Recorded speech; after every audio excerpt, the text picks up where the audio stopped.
Jaya Radha Madhava Kunja Bihari.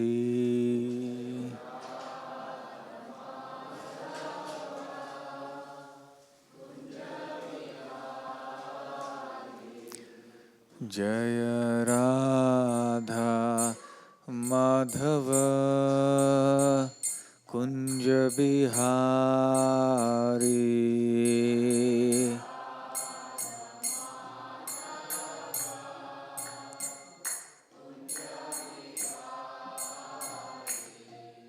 Jaya Gopijana Vallabha Girivaradhari.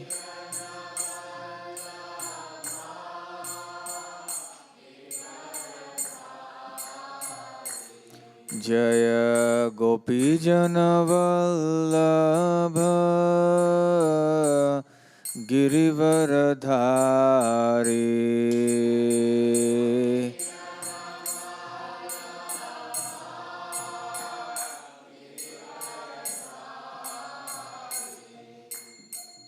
Yashodanandana Braja Janaranjana.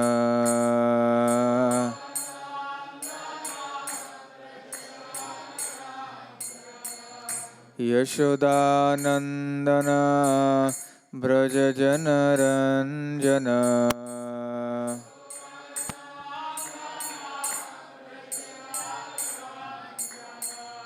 Yamuna Tira Vanachari.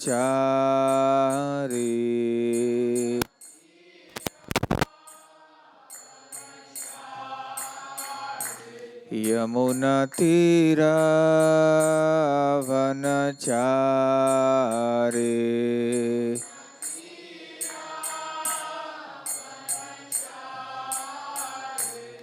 Jaya Radha Madhava Kunja Bihari.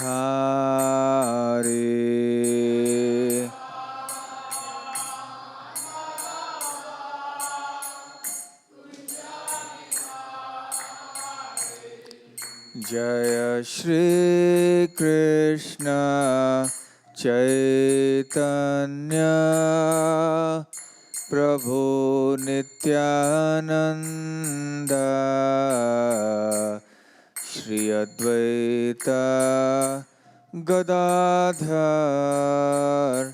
Shrivasadi Gaura Bhakta Vrinda.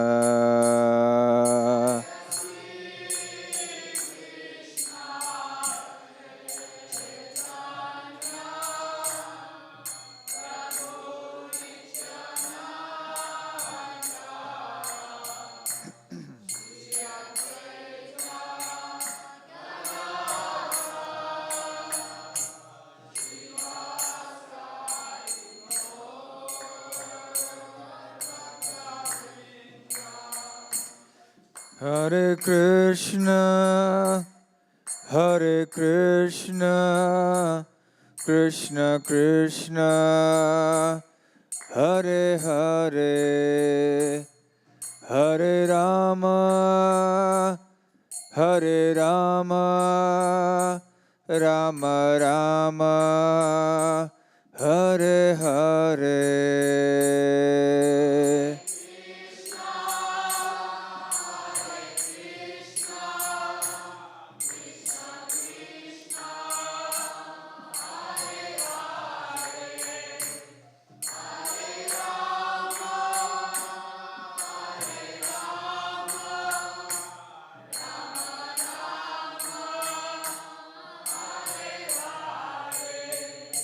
Hare Krishna, Hare Krishna, Krishna Krishna, Hare Hare, Hare Rama, Hare Rama, Rama Rama, Hare Hare.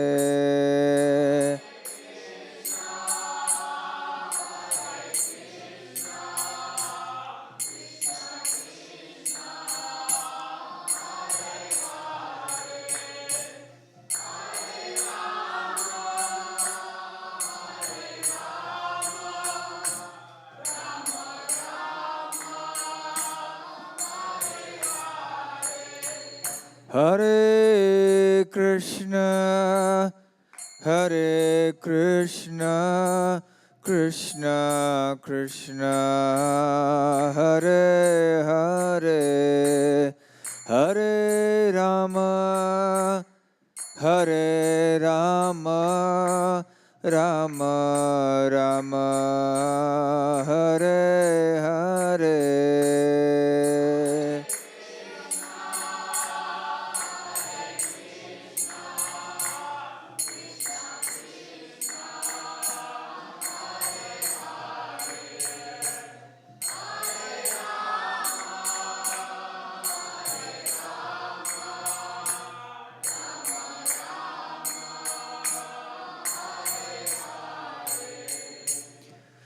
Jaya Radha Vallabha, Radha Vallabha Radhe.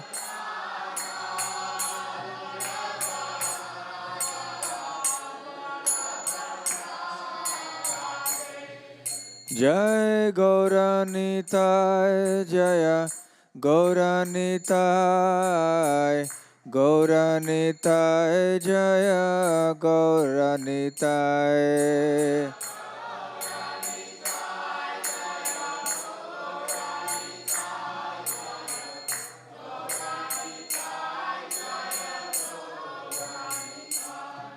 Jaya Jagannatha, Jaya Jagannatha, Baladeva Jaya Subhadra.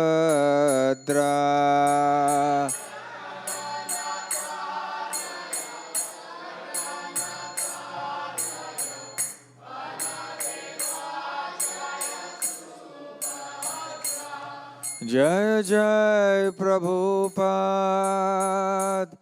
Prabhupada, Prabhupada, Jai Jai Prabhupada.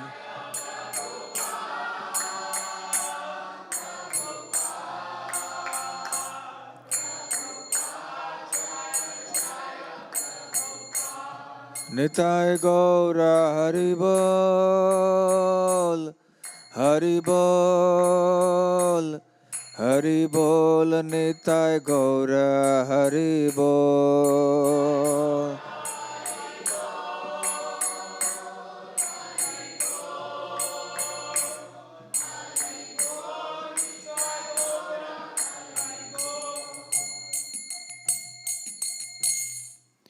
Jai Om Vishnupad Paramhansa Parivrajaka Acharya Ashtotar. His Divine Grace Abhay Charanaravindha Bhaktivedanta Swami Srila Prabhupada Ki Jai. Ananta Koti Vaishnava Vrinda Ki Jai. Shri Shri Radha Vallabha Ki Jai. Shri Shri Gaurnitai Ki Jai. Shri Shri Jagannath Baladev Subhadramai Ki Jai.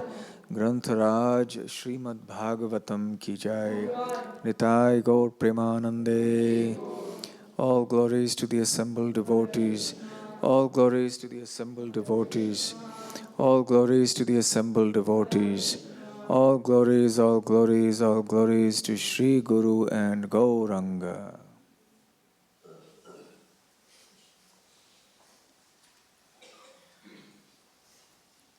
Om Namo Bhagavate Vasudevaya.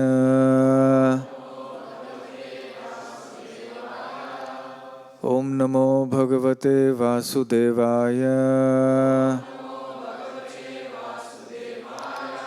Om Namo Bhagavate Vasudevaya.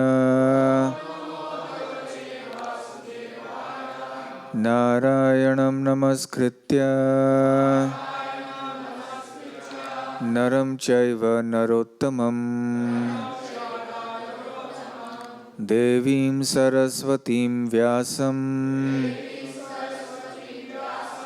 Tato Jayamudirayet Nashtaprayeshva Bhadreshu Nityam Bhagavata Sevaya Bhagavatyuttama Shloke Bhaktir Bhavati Naishtiki. Reading from Śrīmad Bhāgavatam, Canto 3, Chapter 9. Brahma's Prayers for the Creative Energy. Text 1. Brahma Uvacha Jnataha Asi Me Adya Suchirat Nanu Dehabhajam Na Jnayate Bhagavataha Gatihi Iti Avadyam Na Anyat Tvat Asti Bhagavan Api Tat Na Shuddham Maya Guna Vyatikarat Yat Uruhu Vibhasi. Brahmovacha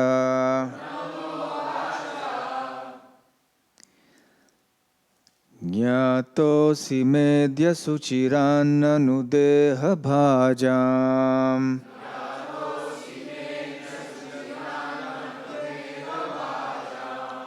Na jnayate bhagavato gatirityavadyam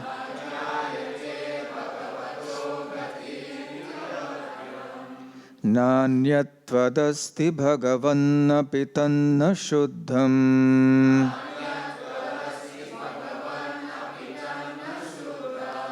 Maya guna vyatikaradya durur vibhasi.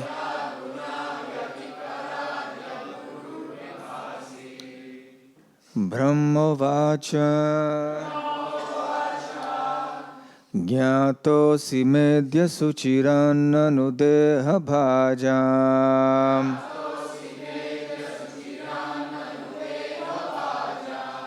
Na jnayate bhagavato gatirityavadyam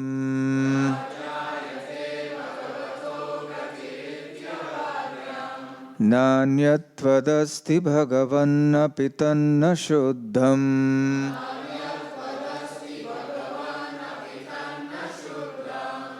Maya guna vyatikaradya durur vibhasi.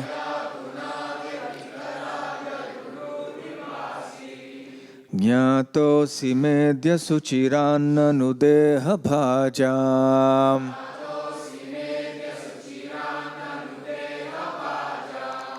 Na jnayate bhagavato gatirityavadyam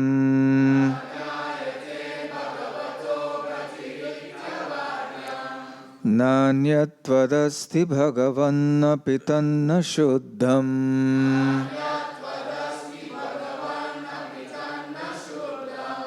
Maya guna vyatikaradya urur vibhasi.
Nanyattvadasti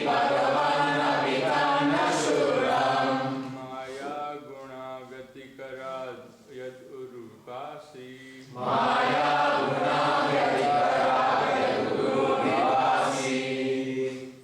Gyatosi maitaya suchiran anudeha bhajam. Gyatosi medya suchiran anudeha vajam. Nāyate bhagavato bhati iti avadhyayam. Nāyate bhagavato gatividya vajam. Nāyatavad asti bhagavan apitan nasuddham. Nāyatvadasti bhagavan apitan nashuddham. Maya guna vyatikar jat urur vibhasi. Maya guna vyatikaraya guru vibhasi. Ladies. Brahmovacha, Brahmovacha. Natosi medya suchiran anudeha bhajam. Gyatosi medya suchiran anudeha vajam. Nājayate bhagavato gatividya vajam. Nāyate bhagavato gatividya vajam. Nāyatvadasti bhagavan apitan nashunam. Nāyatvadasti bhagavan apitan nashuddham. Maya guna vyatikaradya guru vivasi. Maya guna vyatikaraya guru vibhasi. Gyatosi medya suchiran anudeha vajam. Gyatosi medya suchiran anudeha vajam.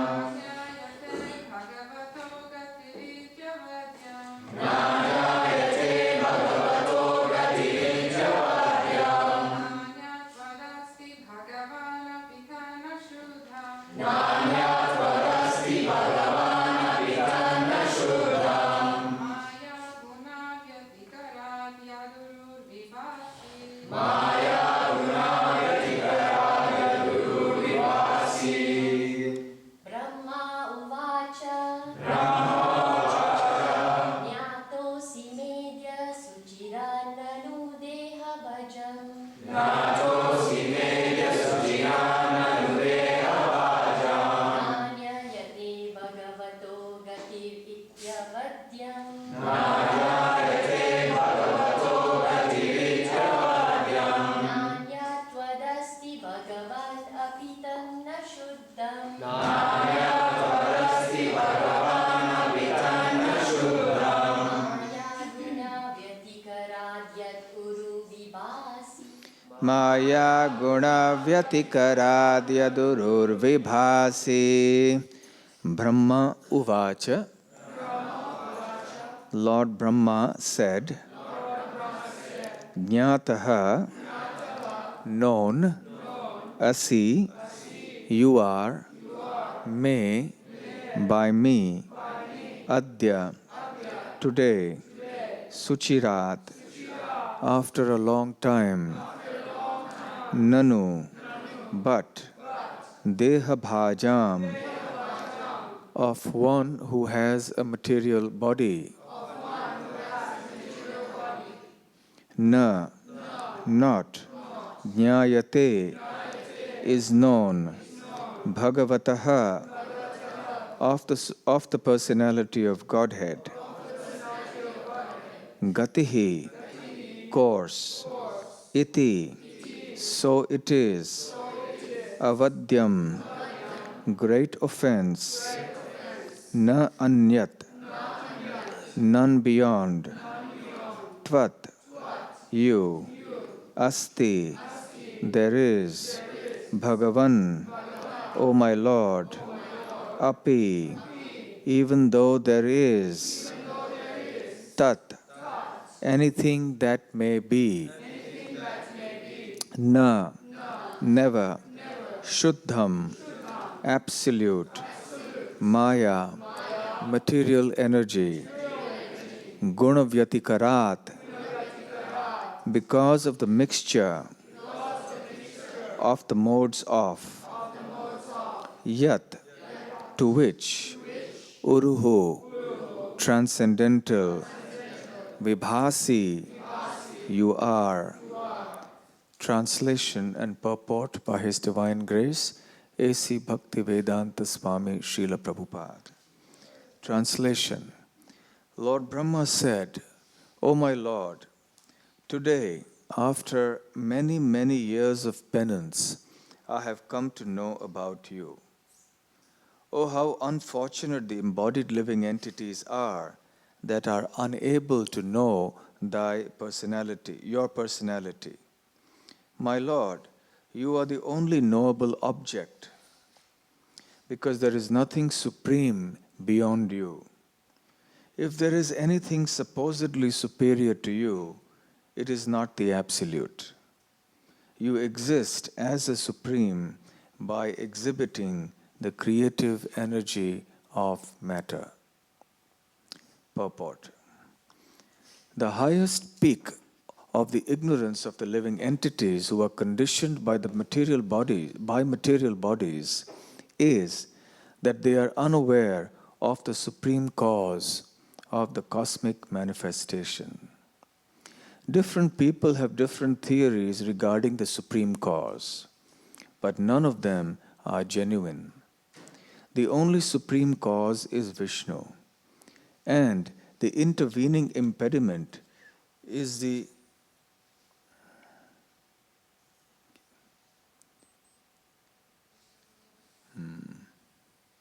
only supreme cause is Vishnu, and the intervening impediment is the illusory energy of the Lord. The Lord has employed His wonderful material energy in manifesting many, many wonderful distractions in the material world. And the conditioned souls, illusioned by the same energy, are thus unable to know the supreme cause.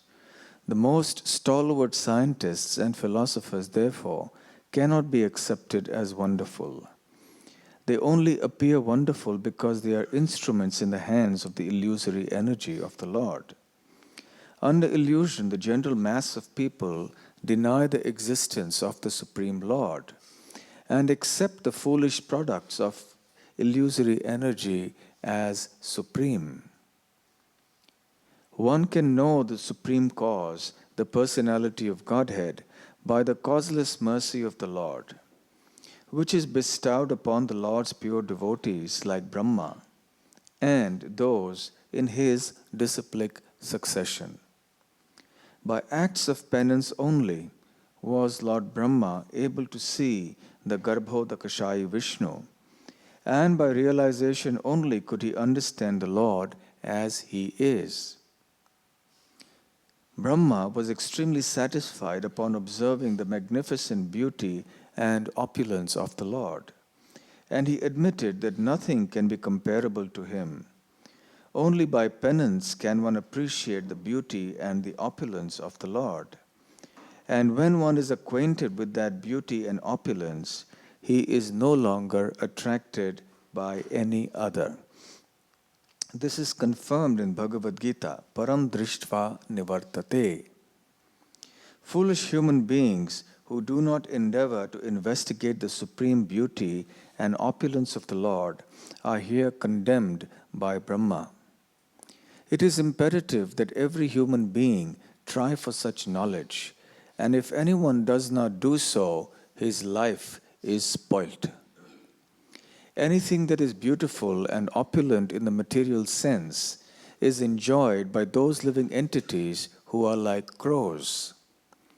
Crows always engage in picking at rejected garbage, whereas the white ducks do not mix with the crows. Rather, they take pleasure in transparent lakes with lotus flowers, surrounded by beautiful orchards. Both crows and ducks undoubtedly are birds by birth, but they are not of the same feather. Om Ajnanatimirandhasya Jnananjana Shalakaya Chakshurunmilitam Yena Tasmai Shri Gurave Namaha. Shri Chaitanya Manobhishtam Sthapitam Yena Bhutale Swayam Rupa Kada Mahyam Dadati Svapadantikam Vandeham Shri Guru Shri Yutapada Kamalam Shri Gurun Vaishnavamscha Shri Rupam Sagrajatam Sahagana Raghunathanvitam Tam Sajivam Sadvaitam Savadhutam Parijana Sahitam Krishna Chaitanya Devam Shri Radha Krishna Padang Sahagana Lalita Shri Vishakhanvitamscha Nama Om Vishnu Padaya Krishna Presthaya Bhutale Śrīmate Bhaktivedanta Swamin Niti Namine Namaste Saraswate Deve Gauravani Pracharine Nirvishesha Shunyavadi Paschatya Deshatarine Vancha Kalpatarubhyascha Kripa Sindhubhya Evacha Patitanam Pavanebhyo Vaishnavebhyo Namo Namaha Jai Shri Krishna Chaitanya Prabhu Nityananda Gadadhar Shivasadi Gaur Bhakta Vrinda Hare Krishna Krishna Krishna Hare Hare Hare Rama Rama Rama Hare Hare Hare Krishna. Very happy to be back in Radha Vallabha Temple amongst all of you once again. As usual, a great pleasure to see so many bright Krishna conscious faces, some new faces and many old faces also. The old faces must continue and the new faces must increase. In this section of the third canto of the Śrīmad Bhāgavatam, we are hearing a description of how the creation of the universe happened. The creator is Brahma, but of course, as we know, he is not the primary creator. He is the secondary creator. Brahma is not the Supreme Lord. Brahma is the creator on behalf of the Supreme Lord. He is empowered by the Supreme Lord to perform a portion of the act of creation. He cannot perform the complete act of creation. He only performs a secondary act of creation. And even in that process, he has to be empowered suitably by the Lord in every respect. And the Lord has to create a background in which Brahma can do his designated work. Primary creation means the creation of the elements from which eventually the whole cosmic manifestation appears. The material energy is eternally existing, as we know from Bhagavad Gita. And the material cosmic manifestation is nothing but various arrangements and various combinations and permutations of these different material elements. So these elements principally have already been created by the Supreme Lord, and even before Brahma comes into the picture, these are there as a background for the creation of Brahma. Brahma's role is only within each universe. The universes are already there in terms of the bubbles, in terms of the eggs. The word Brahmanda, anda means egg. So the universes are shaped like an egg. So the external shells of the universes are already there. Inside the universes, Garbhodakashaya Vishnu is there with the lotus, which is the aggregate of all the material elements that are required to make everything necessary within the universe. And Brahma's role is more or less like that of a gardener. The gardener is definitely an important person in the garden, but he's not the most important person. Who is the most important person in the garden? What does the gardener do? He plants the seeds in the soil. He first tends the soil to make it fertile, he plows it or he rakes up the soil so that the seed can then grow into a plant. And then once he plants the seeds, he waters it. He protects the plants from grazing animals. He pulls out the weeds. And he does so many things to tend the plants. And eventually the plants grow and produce flower or fruit, etc. So we may think that the gardener is the most important person in the garden. But is he really the most important person? Not exactly. The most important person is the person who has supplied him all the ingredients. The gardener doesn't manufacture the seeds. The seeds are supplied by nature. The gardener doesn't manufacture the soil. That is already given by nature. Brahma doesn't manufacture the air which has oxygen, which is necessary for the plant to grow. The gardener doesn't manufacture the sun, which gives heat and light for the plant to grow. The gardener doesn't manufacture the bacteria and the microbes in the soil, which are also necessary for the growth of the plant. The gardener has not manufactured the process by which the seed gets all this nutrition and then grows into a plant, continues to grow by taking the elements of nature, and then produces wonderful things like flowers and fruits and so on. These things are already supplied by nature. So we may say, well, nature is the background to the gardener's effective working. And that, I think, will be acceptable by everyone. There won't be any controversy about this. But when you talk of a further background to nature, then that's where we have the controversy. Who is the cause? Who is the supreme cause? There is an immediate cause, there is a remote cause, and there's an ultimate cause. Yes? So for the gardener is the immediate cause for the garden. Material nature is the remote cause or the background cause for the garden. And the Supreme Personality of Godhead, Krishna, is the ultimate cause for the garden. So even in terms of causes, there are many levels. The other day in Vrindavan, I was in Vrindavan just before coming here a few days ago.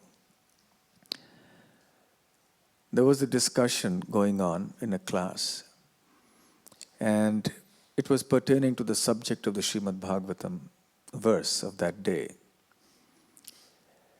And it was mentioned that there are some people who appreciate nature, and there's an increasing movement nowadays, back to the land and so on and so forth. Very appreciable movements, undoubtedly. This vast and growing number of people, they reject the indiscriminate exploitation of natural resources in the name of progress. This industrialization, this urbanization and everything, they believe causes havoc, and to a very large degree they are right. So one devotee was explaining how he attended these conferences organized by people like this who are nature lovers, and you have very, very qualified, educated professors from universities and others who come in, environmentalists and so on.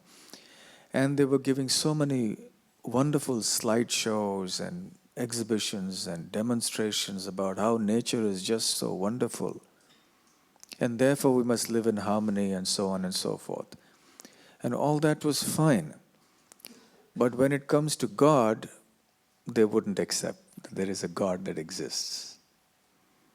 So their understanding or appreciation of nature ended there. That nature is beautiful. And nature is supplying us everything. Just see how beautiful nature is, how wonderful nature is.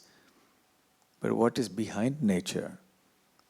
That they weren't willing to talk about. They weren't even willing to think about that. And the thought struck me at that time that this is like a broken family. And nowadays people are accustomed to broken families in the modern day world. So their thinking about everything gets colored or conditioned by that. Mother Nature. Yes, that term is very familiar to all of us. Mother Nature. A family in which there's only a mother bringing up a child. It's a family, but it's a broken family. It's an incomplete family. The mother and the child, and who else is needed to complete the family? The father. So people are appreciating Mother Nature, which is very good. We must respect the mother. We must not exploit the mother. We mustn't mistreat the mother naturally. But then does it mean we should just reject the father? So Mother Nature, yes, but what about Father God? When you have Mother Nature and then Father God and then the children who are all the living entities here, then you have a complete family. In the Bhagavad Gita, Lord Krishna says, Sarva yonishu kaunteya murtaya sambhavantiya tasam brahma mahadyonir aham bija pradapita. He says of all the living entities, the 8.4 million species of life that inhabit this universe, I am the seed-giving Father. So time and time again in the Bhagavad Gita and elsewhere, Krishna declares that he is a seed-giving Father. Ultimately, he is the mother also. He is everything. Pitahamasya jagato mata dhata pitamaha. Krishna is a father, he is a grandfather, he is the uncle, he is the aunt, he is the mother, he is everything to everyone. But nevertheless, on behalf of him, somebody acts as mother, somebody acts as this, and somebody acts as that. And these people who play different roles, they are also empowered by him suitably to perform those functions. So therefore there is Mother Nature, who is none other than Maya Devi, Durga Devi. She is empowered by the Lord to oversee the acts of nature. She supplies through the three modes of material nature everything that is required for the sustenance of the 8.4 million species of life. However, she is not independent in her actions. She has to be empowered by the Lord. So she is mother. And then there is father. So as living entities, if we accept only the mother and reject the father, then how can it be a happy family? On the other hand, if we say, I only want father and no mother, so then I respect the father, I worship my father, that is God, but I disrespect nature. So I exploit nature, pollute nature, and so on and so forth. That will also not be a very harmonious thing to do. So for a complete harmonious living in this world, we must have father, mother, and then children. And the children must also live harmoniously with each other.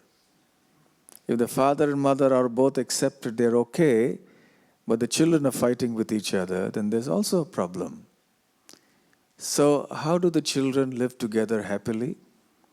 If they accept and respect the mother and the father. If the mother and the father say something, then they must accept it. Then the children will live together nicely. The problem in the children arises when they are disobedient to the parents. So similarly, if we accept the laws that the Lord has given us, we accept the instructions of the Lord, then we will be happy. We will be able to live amongst each other as brothers and sisters with Mother Nature, Father God, and there is no problem. Everything will be harmonious. So this is our perspective on environmental protection.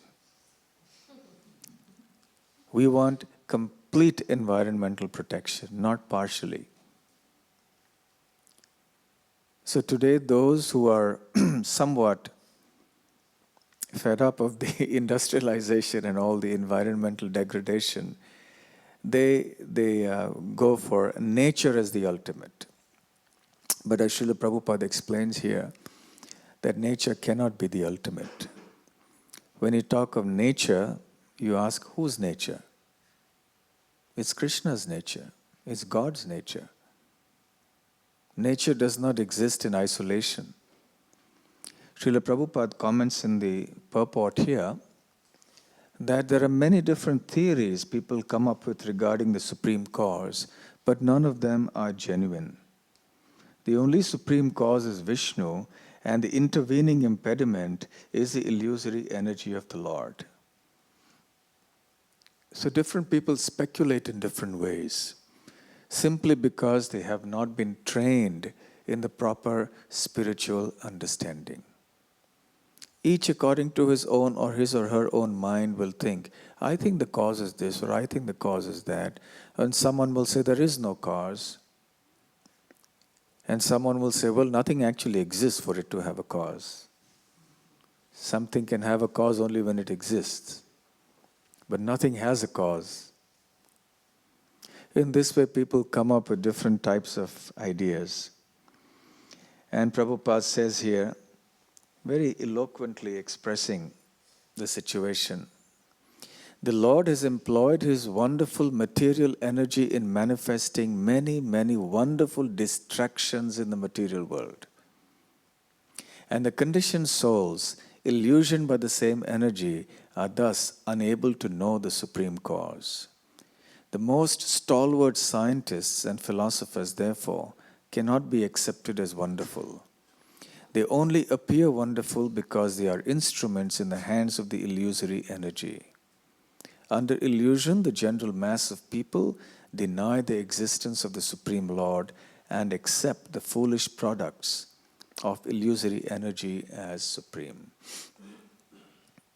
Mayaya paharita jnana. Yes, one of the four types of people who do not surrender to Krishna, Krishna says in the Bhagavad Gita, are those whose knowledge has been stolen by illusion. From a material point of view, they appear extremely brilliant. Geniuses maybe, but because they have not adopted the proper process of understanding reality, therefore their brilliance is only in the realm of illusion. And therefore they can concoct many, many theories about why and how everything comes about. But these theories are ultimately doomed to failure. Moghasha mogha karmano mogha jnana vichetasaha.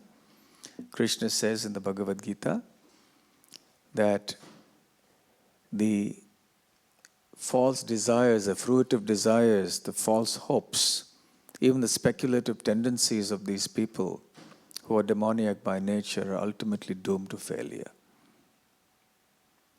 And in the next paragraph, Srila Prabhupada explains that one can know the supreme cause of everything only by the mercy of that supreme cause. And the supreme cause is, of course, the Supreme Personality of Godhead. When Sri Chaitanya Mahaprabhu took sannyas, the renounced order of life, then he moved to Jagannath Puri, as we all know. And in Jagannath Puri, he had darshan of Lord Jagannath. And in ecstatic love for the Lord, he fainted. He began to exhibit many, many extraordinary symptoms. Sarvabhauma Bhattacharya, the great scholar, happened to be there. And being struck with wonder to see these symptoms and recognizing to be a sannyasi, he took him to his own house and was tending to him there, bringing him back to external consciousness when Mahaprabhu's followers arrived. And then they were very relieved to find Chaitanya Mahaprabhu being looked after. And then they struck up conversations with Sarvabhauma Bhattacharya. One of them was, of course, Gopinath Acharya, who was a relative of Sarvabhauma Bhattacharya. Gopinath Acharya was also a great devotee of Sri Chaitanya Mahaprabhu. And Sarvabhauma Bhattacharya, with great curiosity, began to ask about Mahaprabhu. He said, who is this sannyasi? And which sampradaya does he belong to? So Gopinath Acharya replied, his name is Sri Krishna Chaitanya, and he has been initiated in the Bharati Sampradaya. So there are many sampradayas for taking sannyas, according to the Vedic culture, and they are given different names. There are more than 1,000 names that Vishnu Swami, one of the acharyas of the sampradayas, has identified. And from the Shankara Sampradaya, the Mayavadi Sampradaya, they have accepted about 108 names, and amongst them even they select 10 or 12 primary names. So then Gopinath Acharya informed him that he's from the Bharati Sampradaya. Then Sarvabhauma replied, oh, but that's a second-class Sampradaya, not a first-class Sampradaya. Because there are certain Sampradayas that are supposed to be first class, like Saraswati, Ashram, and so on. And there are certain others that are supposed to be second class, and certain others that are supposed to be third class. So then Sarvabhauma Bhattacharya was thinking, you know what I can do is, this sannyasi is very young. It's going to be hard for him to maintain his vows as a sannyasi because he's so young, and so I would like to teach him Vedanta. And then he'll be able to maintain his vows on the strength of that knowledge. And if he likes, I can also have him reinitiated into a sampradaya of the first class. Now he's initiated in the second class sampradaya. So then Gopinath Acharya replied that Chaitanya Mahaprabhu doesn't depend on such external formalities. So then Sarvabhauma Bhattacharya was saying, well, we can arrange for all the formalities necessary for this as far as... Then Gopinath Acharya actually began to say that, well, he's actually the Supreme Personality of Godhead. And being the Supreme Personality of Godhead, he doesn't need initiation even into any sampradaya. And Sarvabhauma Bhattacharya's followers were present there. And they said, well, how do you understand that he is the Supreme Personality of Godhead? But what is your evidence? So Gopinath Acharya, of course, was eager. He said, yes, we understand he is the Supreme Personality of Godhead because of the statements of the great Acharyas. The disciples of Sarvabhauma Bhattacharya said, well, we rely on logic and evidence and speculation to understand the absolute truth. And Gopinath replied, no, that is not the way to understand the absolute truth.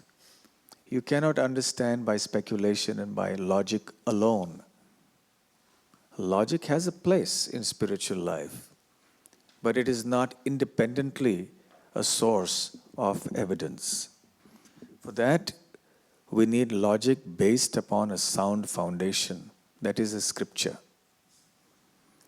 And then Gopinath Acharya went on to explain that actually logic will be inconclusive. You cannot understand the supreme cause simply by logic. Then how can you understand it, they asked. You can understand it only by the mercy of the Lord. When you receive the mercy of the Supreme Personality of Godhead, then you will be able to understand what the Supreme Lord is. And then he quoted a verse that is stated by Brahma in the Śrīmad Bhāgavatam, 10th canto. Brahma is praying to Krishna, Athapite deva padam bhujadvaya prasada leshanu grihita evahi janati tattvam bhagavan mahinno na chanyameka Chiram Vichinvan, where Brahma says that, my dear Lord, unless one is favored by a pinch, even a trace of your mercy, it is impossible for people to understand your Lordship. Prasada lesha anugrihita evahi. Lesha means very, very tiny. Prasad means mercy.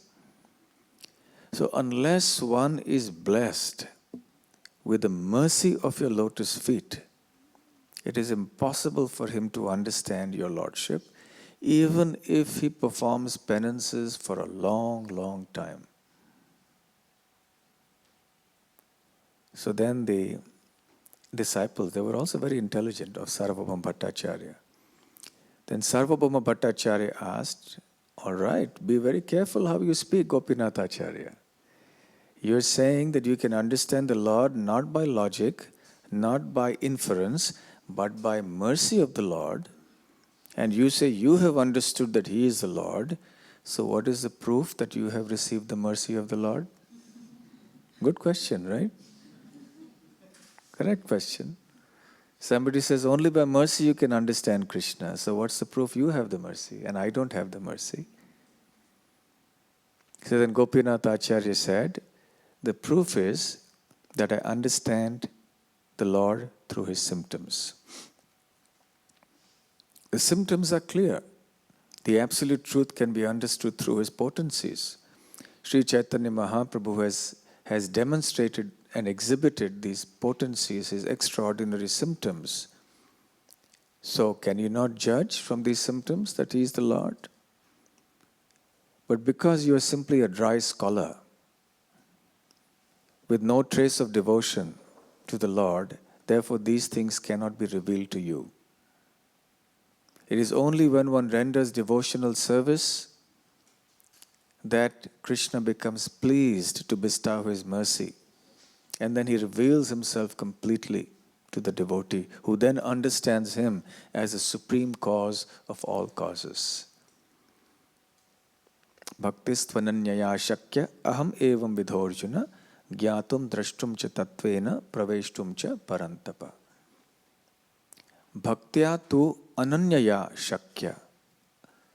It is only by undivided devotional service, O Arjuna, that you can understand me as I am, standing before you as the Supreme Personality of Godhead. And once you know me, Gyatum, by such devotion, then you will be qualified to see me, Drashtum. And once you are qualified to see me, then you will be qualified to enter into the mysteries of my understanding. And you will be able to eventually enter into my abode. Praveshtum cha. So this is the secret. The secret is to get the mercy of the Lord. And the mercy of the Lord can be obtained not by dint of our intellectual prowess, not by dint of the might of our austerities and penances, not by any other material means, but only by humble devotional service. That is the process. Unless one appreciates the process of devotional service, one will not be able to understand the supreme cause. So therefore, as devotees, we are very lucky, very, very fortunate that we have had access to understanding the supreme cause of all causes, the ultimate cause. All we need to do is to surrender to the process in a humble state of mind. That is Mahaprabhu's instruction. In the last paragraph of the purport here, Srila Prabhupada says, yes, in the second paragraph actually, only by penance can one appreciate the beauty and opulence of the Lord. And when one is acquainted with that beauty and opulence, he is no longer attracted by any other. This is confirmed in Bhagavad Gita 2.59, Param Drishtva Nivartate. So I'll just conclude with a small pastime from the life of Ramanujacharya to indicate how one can transcend this world by the mercy not just of the Lord, but also of the pure devotees of the Lord. The Lord transmits His mercy to the living entities of this world through the great devotees. When Ramanujacharya was one time on the beach, taking a walk with his disciples, he saw this man who was walking behind a very beautiful lady and carrying an umbrella above her.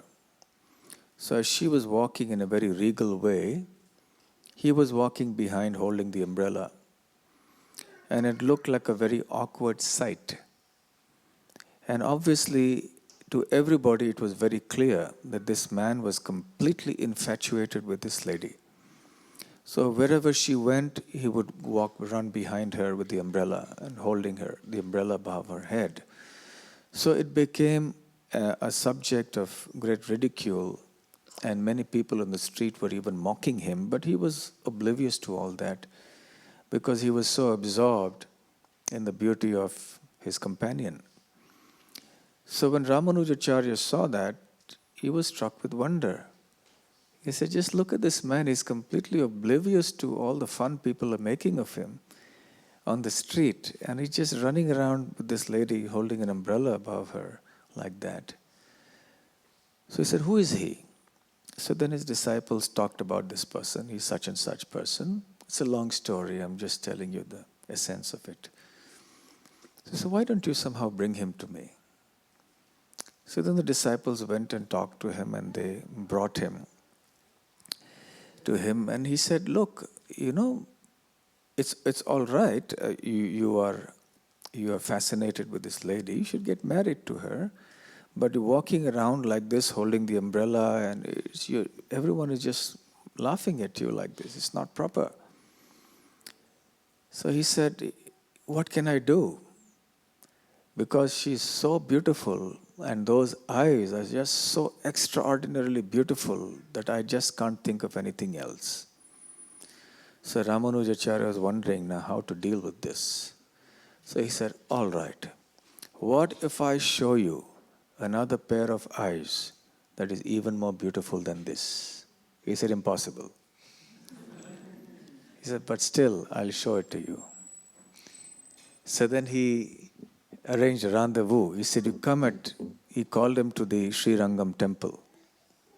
At the time when the Arati ceremony was going on, the deity of in Srirangam, of Lord Ranganath, is very huge, and he's reclining. So there are couple of doors through which you have to actually see. You can't see the full deity from any one place. So then he called this devotee, this person at a certain time. And then the arati was going on to the lotus face of the Lord. And at that time Ramanuja said, oh, you have come, now look. And then we saw the beautiful eyes on the face of the Lord being illumined by the lamp that was being offered in the arati ceremony.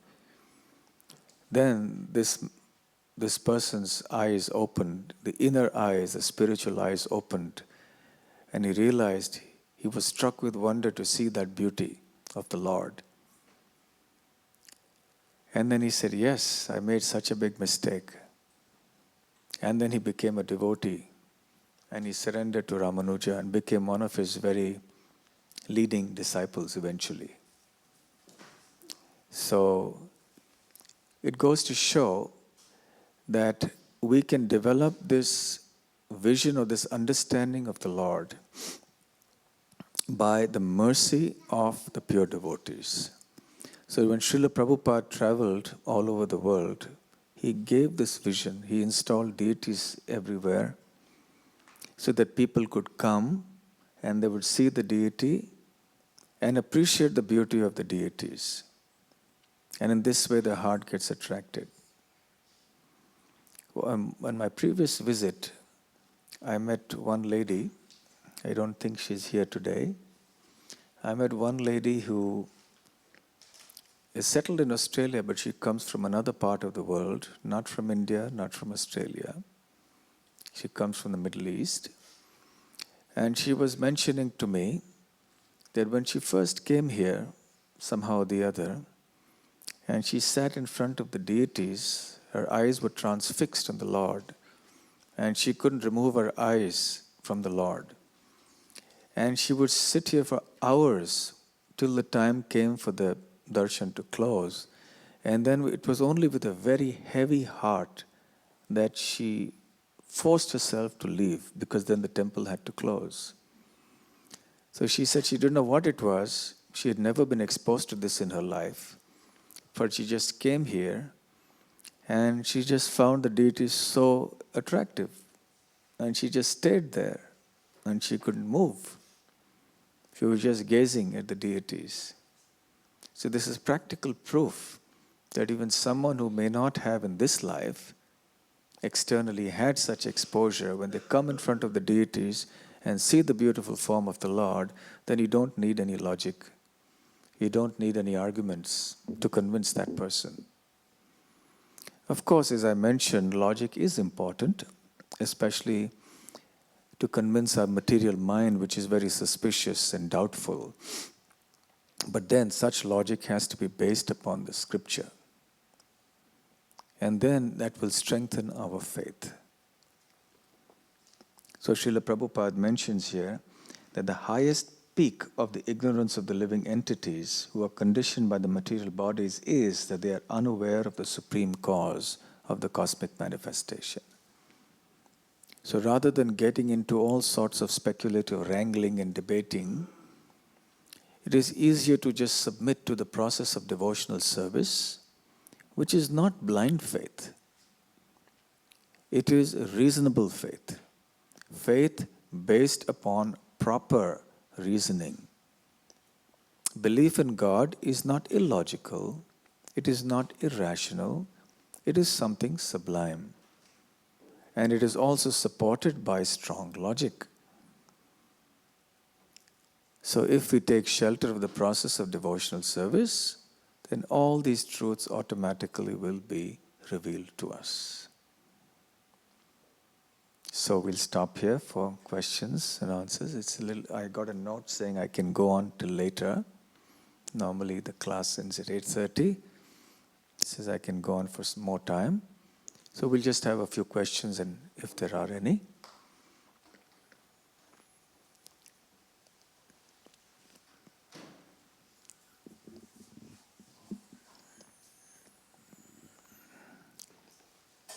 Yes.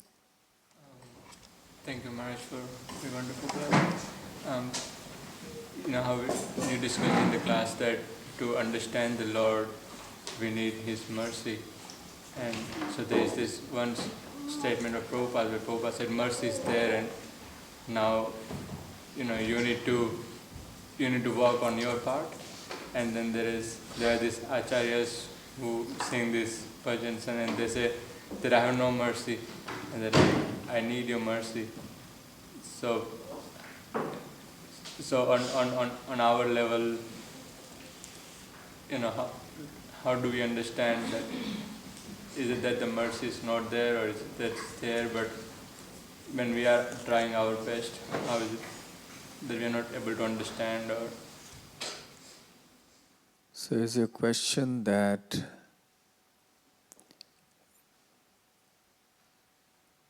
when we seek mercy, we are told the mercy is there in the instructions, and when we approach exalted devotees, they say, I have no mercy. So where does one get the mercy? Yes? No true devotee is going to say, I'm going to give you my mercy. Right? Correct? A genuine devotee is always going to say, I'm most unqualified. I need your mercy. But of course, we have, for example, Srila Prabhupada, whose teachings represent his mercy. By following the teachings, we get the mercy. Mercy comes through the Vani, through the instructions. If you follow, the mercy flows. The teachings are the vehicle for transporting the mercy of the Lord through the acharyas and pure devotees to us. Very simple process. So, whether a great devotee says, well, I have no mercy or not, but if you follow the teachings, then the mercy comes with that. Comes free. Just like in Vrindavan, there's so many monkeys, right? And there's an apartment building where there's many, many apartments, multi-storied building. And it's a big hazard there because the moment you step out of your apartment, you might be confronted with a whole group of monkeys there. Or as you go down the stairs, they're all over, all pervading. So then one lady who bought an apartment there complained to the builder. She said, look, why didn't you do something about the monkeys here? It's so hazardous to even move out. He said, here, when you buy a flat, the monkeys come free. It's like, they sell so many products and then if you buy this, then you get this free. So the monkeys come free along with the flat. So they come naturally, they're just there. So similarly, the mercy comes, not that I'm comparing mercy to the monkeys, but mercy comes free. Just follow the instructions properly, in the proper spirit. The mercy comes. That is the mercy. The teachings are the mercy. So if you don't want the mercy, then don't follow the teachings. But if you want the mercy, just follow the teachings, everything will come. That's a simple process. Mercy comes free. Yes. Could you please help understand how when Narottam Das Thakur is praying in this bhajan Sri Krishna Chaitanya Prabhu Dayaparam, he says, please give me a mercy, and then he is praying to all these acharyas. Then of course, your question is that Narottam Das Thakur is praying for the mercy of the acharyas, previous acharyas, and for the Panchatattva. Yes, definitely. That is the devotee's mentality. The devotee is always praying for mercy. But it is not an idle prayer. It's not just that I don't chant Hare Krishna, I don't read Śrīmad Bhāgavatam or Bhagavad Gita, I don't perform any devotional service, and I just pray, give me your mercy. Right? He's also following the teachings. He's following the teachings in his life. He's absorbed in Krishna consciousness. And one of the principles of the teachings that we have to follow is to beg for mercy. So he's doing that as well. It's not that he's only begging for mercy in isolation, as that's the only activity he's doing, and he doesn't chant, he doesn't hear, he doesn't worship. It's not like that. So you have to do all of these things. And simultaneously we pray. Because even for understanding the teachings or to have the strength to follow the teachings, we need mercy. So we have to be dependent on the mercy of the Lord, but we have to also put in our endeavor. Both things are necessary. And endeavor is an indication that we really want mercy, and it is also an indication that we have received mercy.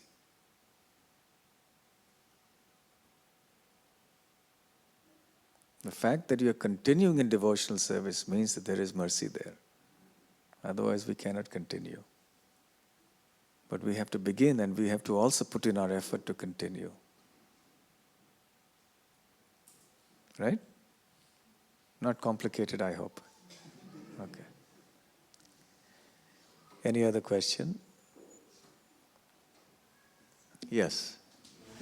Maharaj, continuing on this theme of mercy, you see that in the Bhagavatam, Narad Muni is going from one personality to the other and recognizing them as the recipients of Krishna's mercy, but all of them are denying, like, no, I am not. And so how do we understand that in context of the... In Brihad Bhagavatam, I'm repeating so that it's being... Narad Muni goes from one exalted person to another and he asks for mercy and they say, I don't have the mercy. Go to such and such. Yes, that's the nature of the pure devotees. As I said in the beginning, they'll never say, yes, I'm a fountainhead of mercy, come to me. Don't go to the other one, they don't have any mercy, it's me, I've got it all. They'll never say like that. They say, I have nothing, just go to this devotee, oh, he's so wonderful. And say, me, not me, go to this one. That's how devotional service is. So that is how we can identify pure devotees. But of course, it's not some artificial kind of thing where just to show we advanced devotees, you say, I'm so fallen, and right? One time one devotee came to Srila Prabhupada and said, Prabhupada, I'm the most fallen person in the world. He said, you're not the most anything. Right? One can even become proud thinking that I'm the most fallen. We can be proud of our own humility, right? So, but don't think you're the most anything. Then he went on to add, he said, you're simply insignificant.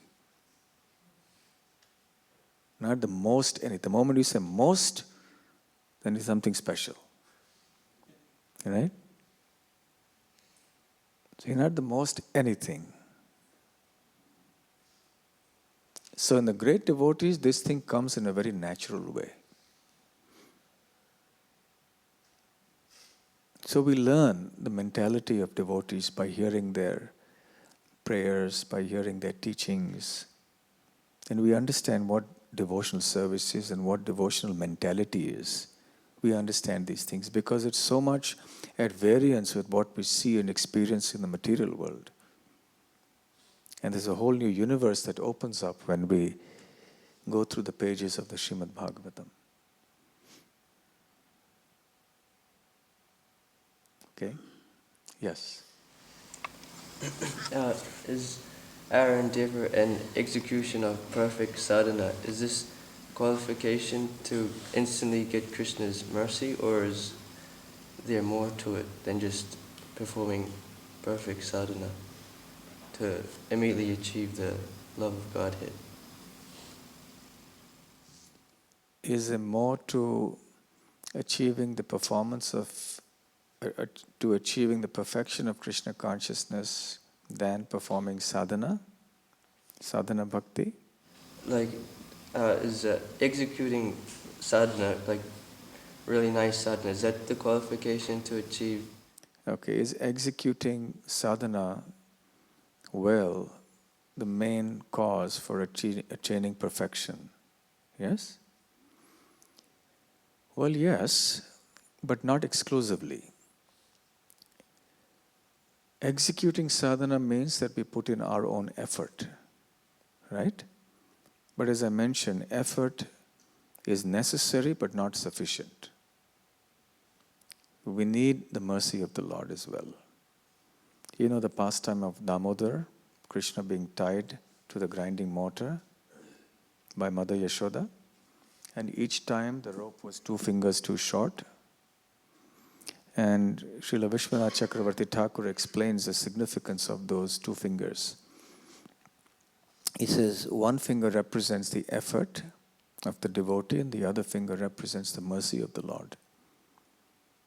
So Mother Yashoda's effort was there. She was trying to bind, but she wasn't able to do that till Krishna's mercy came. When did Krishna's mercy come? When he saw that she was getting exhausted, trying to get so many ropes and tying them together and trying to bind him and so on and so forth, then he gave his mercy. So we put in our effort and we try and beg for mercy to Krishna, and then Krishna says, okay, maybe I should do something now. Give a little something, little mercy now. trying more. Krishna, I need more mercy, more mercy. All right, something. It's a combination of our effort and mercy. So by that mercy, we can do more sadhana. And then we get more mercy. Then we can do more sadhana. But at every stage, we also have to be active. Take initiative to perform that sadhana. We shouldn't become passive thinking, okay, now I'm getting the mercy, so I can relax now. I can take it easy, and maybe if I don't chant rounds, it's okay because I've got the mercy of the Lord. Right? Yes? You mentioned one previous question about following the instructions properly and following in the proper spirit. So can you just elaborate a little bit on being in the proper spirit, following instructions and executing devotional service? What's the meaning of following the instructions in the proper spirit? Even in law, anyone's a lawyer here? Someone was telling me the other day that everyone is frightened of lawyers in Australia. In law, there are two things. One is following the letter of the law, and the other is following the spirit of the law. Right? So, letter of the law means you do exactly as the word says, as the law says, under section so and so of such and such act, if you this. And there's also something called the spirit of the law, which means you understand the intention behind it. You understand the purpose behind that particular law. And then usually it's the courts that will hold forth on the intention if it's not being sufficiently made clear in the letter. So it is for the courts to deduce that the intention behind this is this, and this. Right? So similarly, in instructions, we also follow not just the letter of the law, or letter of the instruction, that's specifically what we do, but we understand the spirit. So that requires intelligence. You know the story of the old man and the disciple, and the old sadhu, the disciple and the donkey? You know that story, right? Well, there was an old sadhu, and he was going with his young disciple, who was a very raw, new disciple. And so they were traveling long distance and they had to go on a horse. So then the old sadhu sat on the horse. He was an old man, so he couldn't walk much. And they had packed their belongings on the side of the horse. And the young disciple was leading the horse and walking along. And as they were walking, then the water bottle that was packed on the side of the horse fell down. But the disciple didn't pick it up, and they would continue to walk. So the guru looked at him and said, "Pick up the water bottle, it has fallen down." He said, "Jai Guru Maharaj ki jai. My life is surrendered to the lotus feet of my spiritual master. I will follow the instructions to the last breath of my life." So he wants me to lift up the water bottle. So with all his energy and might, he sprang at the water bottle and lifted it up, and then the flourish tied it to the side of the horse. So then he went on, and the bedding from the other side fell down. And he didn't pick it up.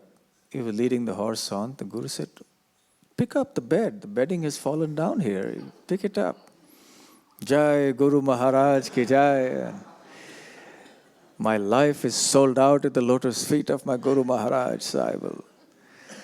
So then he picked up the bed and then he tied it. Then he asked him, "Well, why didn't you pick it up? Do I need to sell?" "Well, my dear, whatever you say, I will do." He said, "Okay." Then the guru understood that the disciple was not very intelligent. He said, "Okay, make a list of everything that's here tied up." So it's a water bottle, bedding, walking stick, and everything else he noted down. "So if any of these things fall down, you pick it up, all right?" He said, "Yes, Jai Guru Maharaj ki jai, it will be done." Understood and will be followed. So then, as they were going on, somehow the horse got a little upset with something.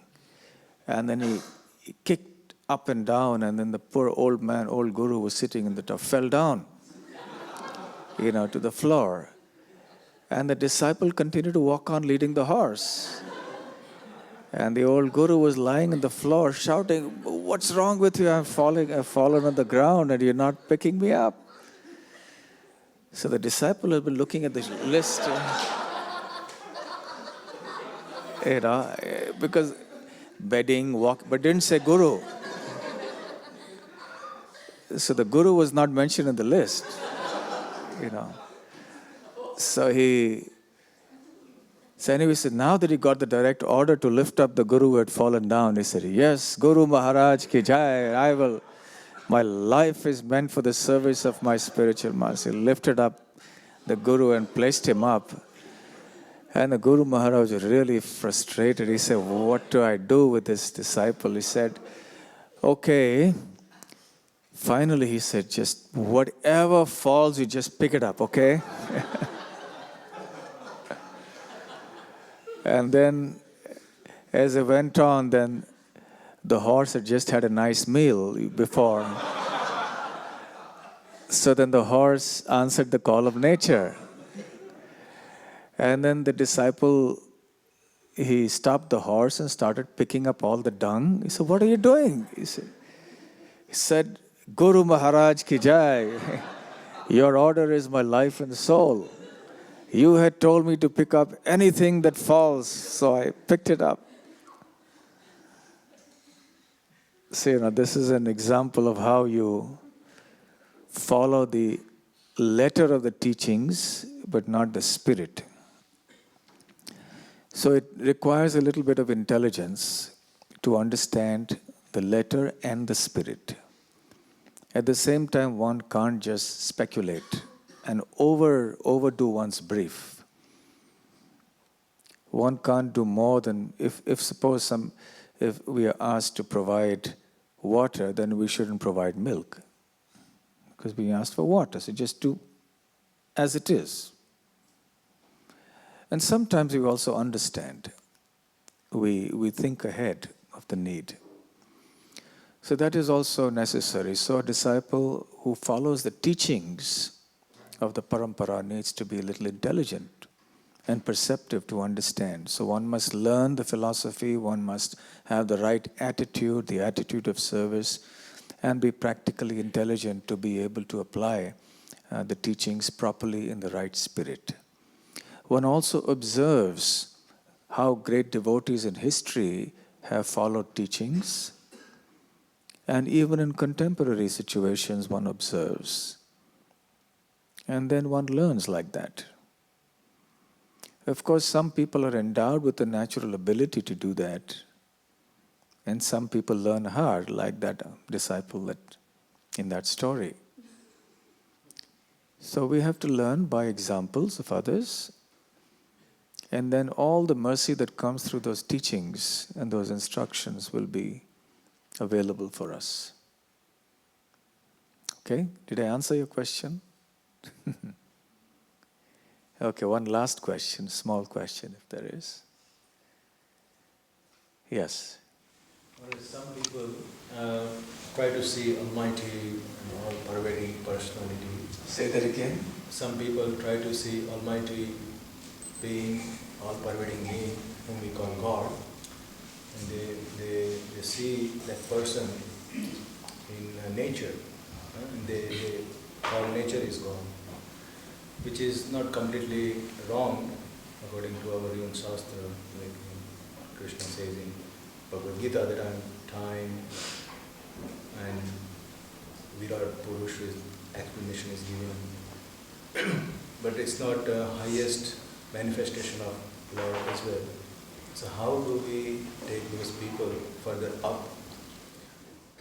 So your question is that for those people who think that nature is God, how do we bring them up? As I said in the beginning of the class, Mother Nature, Father God. Right?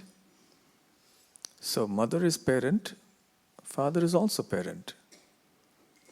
So when you talk of nature as parent, it's true, but there are two parents. So for completeness, you need both. So if you have just one set, one part of the set, then it's not complete. So you need nature, because that's how you survive in this world. Krishna's mercy manifests through nature because he provides us everything we need to survive happily. And then there is God, who has provided the nature to us. So then it becomes complete. And the nature also has a source.